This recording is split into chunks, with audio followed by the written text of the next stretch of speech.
mbote na balandi nyonso tu ya télé international balandi nyonso tu na bandako ba mama boza ya kosepela.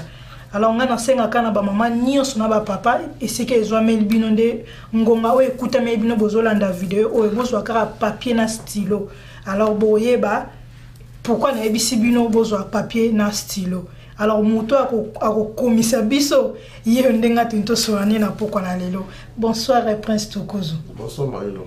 Boni basango ya Kimia Shipping na Kimia Santé. En tout cas, Kimia Shipping, Kimia Santé, basango ngo za Kimia. OK. Donc ils ont la ndenga kombo ka ndenge za Kimia. OK. Ba client jusque là baza vraiment satisfait? Très satisfait. OK. La déclaration exacte et l'union sur ils ont marché bien. Oui, ils ont marché très bien. OK. Alors l'union sur Congo Mikili, ndenge na lobara toujours ce qui ndeko aye ko lakisa eloko oya salaka na communauté mobimba. Azongi lisusu na Congo Mikili pe aza ko raison nga lisusu. Alors c'est que azozo vraiment ba résultat moko ya bien. Na musika na pesi Lito de Castro Kanangola na ebike yo pe oza déjà na stylo. Na papier ozozela to pesa kaka numéro na makamto solana pourquoi na lelo. Alors na yoka kina musika ndeko abetela kinga lisolo papier rebengo muta betela nga lisolo ke ya minene vraiment pe ya esengo pe ya lokumu pe ya kitoko ezoleka na Congo o bandeko misusu bazolanda biso ba ebite. Alors soko kabela biso lisolo nini ezoleka na Kimia Santé. Voilà. Alors Kimia Santé les alliés branchés à Kimia Shipping.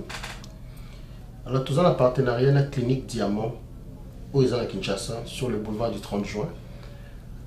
Bissot, tous alliés intermédiaires diaspora. Donc, Bissot, tous intermédiaires entre diaspora, Kimia Santé, dans le centre médical Diamant. Donc, bateau, basé la diaspora, où Balingi va assurer soins de santé à la famille à Kinshasa. Va contacter Bissot, numéro 01. Comme ça, tout ça, la entente AWA, à niveau diaspora, partout. Quand je parle diaspora, vraiment partout. Vous avez en Amérique du Nord, partout. Va contacter Bissot, on va pointer Bissot. Comme ça, tout ça, l'entente va assurer les soins de santé à la famille. C'est ça, en gros, c'est ça. Waouh! Oh, les canesaki, toko vraiment. Donc, toi, zana poto awa, zana famille nae, et zana na Belgique, donc Europe mobimba, Amérique mobimba. Azana famille nae na Congo, azana posa famille nae kuna ezwa traitement. Donc, ya pesika mbongo na poto awa pa na yo. Kuna nyonso to eza assuré. Ouais. Donc, membre de famille azana Congo, la Kinshasa. OK. Alors, on s'est présenté, soit on a besoin de soins, alors on s'est présenté dans le centre Nabiso, clinique Diamant, au boulevard du 30 juin. Alors, enfin, il y a ceux qui inscrivent à membre de la famille. Si vous avez besoin de soins, c'est présenté pour la clinique, basé soins et facture, il y a une facture. Une fois, c'est présenté pour la foutre l'euro. Parce qu'il y a déjà, aux ententes qui bien santé. Okay. C'est ça. Donc, il faut déjà dossier na poto. Exactement, oui. OK.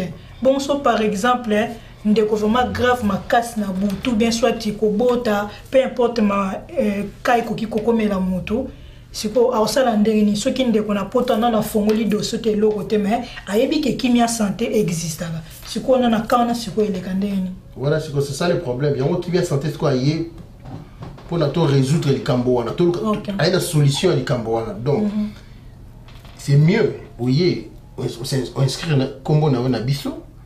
Comme ça, ceux qui ont maladie, na butu ndenge marila otoloba, vous avez besoin de kimamba ote ko futa mbongo non.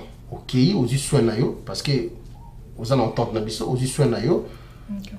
Tant aux soins aussi là, facture na étranger na diaspora, yo futi. OK. C'est quoi pour na bande ko poto ba fongola dossier. Ku dossier na ko fongola, faut ko futa mbongo, ba frais ezali pour na dossier. Non, il y a aucun frais. OK. Zéro frais. Wow. Pour la ouverture il y a dossier. To solo li kaka to kutani vous allez déposit, il y a un déposit à faire vous allez déposit. OK. On inscrit ma membre famille nao chaque fois vous avez besoin de soins va se présenter sans rien payer et chaque mois ceux qui sont pesami yo ko futa facture là c'est ça. Et bon ceux qui ndeko asali dépôt na ndengo lobby a s'inscrire mais a bosana ki moi membre moko boy moi ndeko na moko ya suka kuna cousine abosanaki na dossier o apesaki na maboko nao mais ce qu'on ndeko wana aza na besoin de soins aosala ndenge wana il sera obligé à foutre parce que aza na liste te ils ont la carte d'assurance maladie auquel l'hôpital donc sous la carte d'assurance maladie bon soigné donc tant nos ba ko ça entente wana sur la liste c'est comme si tu as une carte d'assurance maladie donc c'est présenter la carte d'assurance maladie na yo ba traiter yo après facturer la ligne diaspora.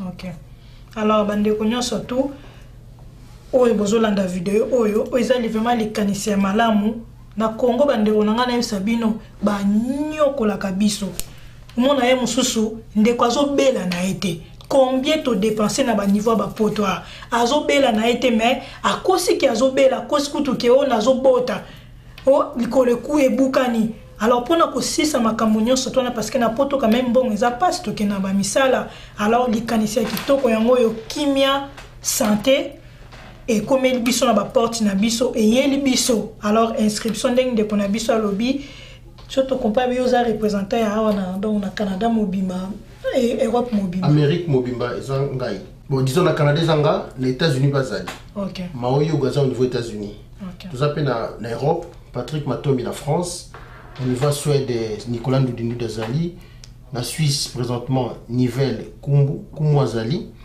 na niveau ya Asie Azali Geoffrey Mayo Azali donc tout ça dans le mot belé juste là. OK alors so bandeko bamboka oyo tangi wana bandeko bazana kati mboka na bakene ko komisa iskana bakombo bandeko opesi wana voilà les numéros sont là bobengi na ba numéros zo défilé wana OK comme ça bo komisa bakombo kuna to banda musalango. OK alors ndeko pe peut-être ko bakombo ndeko na biso Prince Tukuzu atangi bamboka ya tangi yo vandaka na mboka wana te alors abenga kaka lokola eza na Europe abenga kaka komisa kaka obengi ba moyen de transfert les belé lelo ba transfert à Western Union les ba transfert les belé ba moyen les belé ko transférer bon na yo na ba numéro 4 pesi wana bango ne faut sur na bango ou carrément obengi biso na Amérique wa to yé biso place vous allez il faut contacter telle personne comme ça on s'adhérer na Kambon.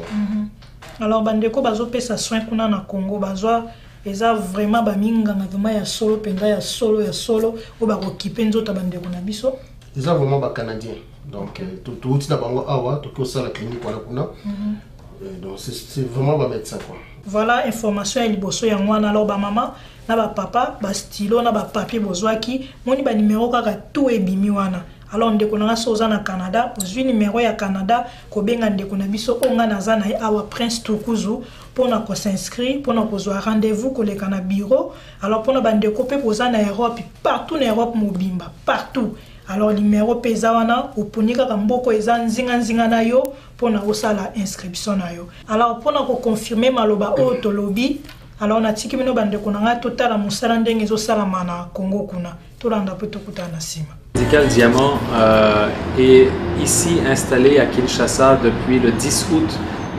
2013. On est ici pour deux raisons principales. En fait, on est ici à l'issue d'une étude de marché qu'on avait fait sur Dar es Salaam, Kampala, Abidjan, Kinshasa, qui nous a laissé savoir qu'à Kinshasa, il y avait une opportunité ou peut-être un défi au niveau de la fiabilité des résultats de diagnostic. Donc ça, c'est notre pilier fondamental, c'est fiabilité de diagnostic. Et le second pilier, c'est le maintien des normes internationales dans les soins médicaux, que ce soit au niveau de la chirurgie, autant au niveau de la prise en charge de la malaria, de la prise en charge de la typhoïde, de toutes sortes de bactéries qui peuvent survenir, et aussi de la médecine spécialisée, les différentes spécialités que nous avons, la cardiologie, nous avons évidemment aussi l'urologie, on a aussi des pneumologues, etc., des neurochirurgiens. Donc vraiment de nous assurer A, diagnostic fiable, B, prise en charge médicale qui répond aux normes internationales. Nous, ce que nous avons fait ici, c'est établir une copie conforme de nos 3 centres médicaux à Montréal. Donc nous existons depuis 1994 au Canada, où nous avons une 50aine de médecins qui font partie de notre groupe, et nous avons été identifiés par le gouvernement du Québec en 2006 comme centre médical réseau pour aider à désengorger les urgences des grands hôpitaux. Donc c'est sûr que nous avons amené ici une technologie canadienne, une approche canadienne à la médecine préventive, une approche canadienne à l'hygiène, évidemment, au processus rigoureux de maintien de l'hygiène, mais aussi au niveau de tout ce qui est hospitalisation, l'approche canadienne par rapport à la prise en charge médicale. À la base de toute cette approche se situe le dossier médical électronique. Vous allez remarquer qu'au Centre médical Diamant à Kinshasa, il n'y a pas de papier. Vous vous présentez à la réception, on vous présente un iPad, une tablette électronique, vous vous inscrivez et ça génère votre dossier médical électronique. À ce moment-là, le médecin voit dans son ordinateur l'historique de toutes les consultations, de tous les médecins qui vous ont consulté, tous les résultats de laboratoire, toutes les ordonnances pharmaceutiques qui ont été prescrites par les médecins. Et d'un seul clic, il peut prescrire des nouveaux examens de laboratoire, des nouveaux médicaments. Et le technicien de laboratoire reçoit un pop-up, vient chercher le malade, prélève le sang et le malade quitte. On envoie les résultats par courrier électronique si les résultats sont normaux. Si les résultats sont pathologiques, on appelle le malade qui doit revenir au centre pour une consultation pour justement la suite, le traitement pharmaceutique ou autre. Généralement parlant, la technologie vraiment que nous employons, c'est vraiment à la base de tout ce que je viens de dire. C'est une technologie qui est à la pointe. Donc finalement, c'est tous des équipements de dernière génération que nous avons ici. Si je pense au laboratoire, vous allez voir que nos équipements comprennent des machines qui sont uniques en RDC au niveau de l'étude des ions dans les urines, par exemple, au niveau de l'hormonologie, de l'immunosérologie, où on a le Minividas version bleue, qui est la dernière génération qui nous fait 84 marqueurs versus ce qu'on peut trouver en ville où on a peut-être moins de marqueurs, donc moins de critères d'analyse. Et aussi, évidemment, au niveau de l'ECG, ce qu'on a vraiment, c'est considéré comme numéro 1 au Canada, c'est ce qu'on appelle la technologie Welch-Allyn pour l'ECG au repos, à l'effort. On a aussi l'EEG. On a aussi, au niveau de l'imagerie, c'est notre point fort, bien sûr, c'est l'échographe Siemens X300 Premium Edition. De dernière génération, on nous dit que c'est le seul en RDC qui est de ce modèle-là, qui nous permet de faire toutes sortes d'analyses poussées, autant au niveau gynécologique avec la sonde endo-vaginale ou abdominale pelvienne qu'au niveau de l'urologie, la biopsie de la prostate, nous pouvons la faire par voie rectale. Vraiment une technologie qui est très intéressante pour l'urologue. On peut aussi utiliser cet échographe au niveau cardiologique, comme vous l'avez entendu tantôt. On a la sonde écho-doppler cardiaque. Donc, on peut faire même des échographies de stress à l'effort, comme on dit. Donc, c'est vraiment des technologies très intéressantes, très avancées qui permettent de déceler toutes sortes de pathologies dans différentes sphères de la médecine. Je pense aussi peut-être à des applications au niveau aussi urologique. Étant donné que nous avons l'avantage d'être une société canadienne établie à Montréal où nous avons 3 centres, nous sommes en mesure d'accepter justement des familles à Montréal qui veulent prendre en charge les soins médicaux de leur famille à Kinshasa.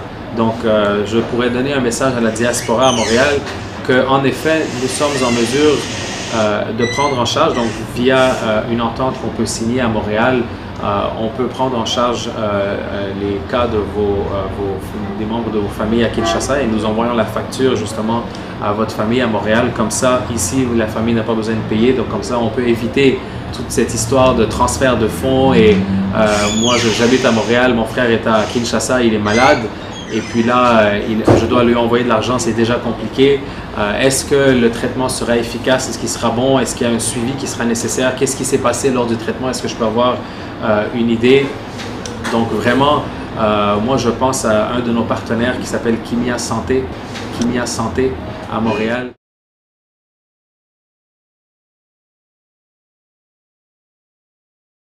Alors balandi nyonso to ya Congo Mikili, communauté mobimba, partout esika lingale lobamaka, bino moko bomoni na misu komona na misu ndeza très important. Alors komona ka bomoni na posaka ndeti bokende ka bolonga kutu na poto bokende ozo ba soin kuna na Congo. Alors toza na posa mboko na biso pe ba minganga ya solo penza we ya mayelo batangi vraiment ke soka simbi nzoto ya ndeko. Solution ezo mimbala moko. Alors ba téléphone na bino ka nde mutu esala makambo. Alors Prince Tukuzu boni basango ya Kimia Shipping. Ba bonne année yango kana mingi te totika na quelques mois pour tokota na bonne année ba spéciaux ezate. Bon. Pour la Kimia Shipping, c'est une vraie bonne année en gros. Mais aux en retard, pour si tu bandis déjà. Depuis mois d'août, ma spécialisation déjà, na 40005 Kanangola. Bon, les cas spécialisation, tu bandis déjà donc. Parce que les bateaux ils auront moins, étant pour la moment, les peu comment, pour les comme novembre, décembre, tu bandis déjà. Bon, il y a un numéro de Bobenga, Kimia Shipping, Kimia Zali, tu vas continuer quoi. Ok. Alors, répondons aux informations, oyo, to pesi na kati ya vidéo oyo te, mituna nyonso ezoleka na mutuno ndeko na ngisiko vandi nyonso ezoleka na mutuna yo. Alors, kobenga ba numéro eza wana pona Kimia Shipping ozabiano na yo, pona kotinda ba biloko na Congo, avion, voiture, bilamba, tout. Pona ko kipe penza ba ndeko na biso na bonne année. Alors, eza na maboko ya ndeko na biso Prince Tukuzu, Kimia Shipping. Alors, pona santé, ko kipe pena nzoto eza pena makasi vraiment. Pona ba ndeko na biso baza na Congo, ko benga kaka ndeko na biso Prince Tukuzu, na côté mususu oto bengi na Kimia Santé.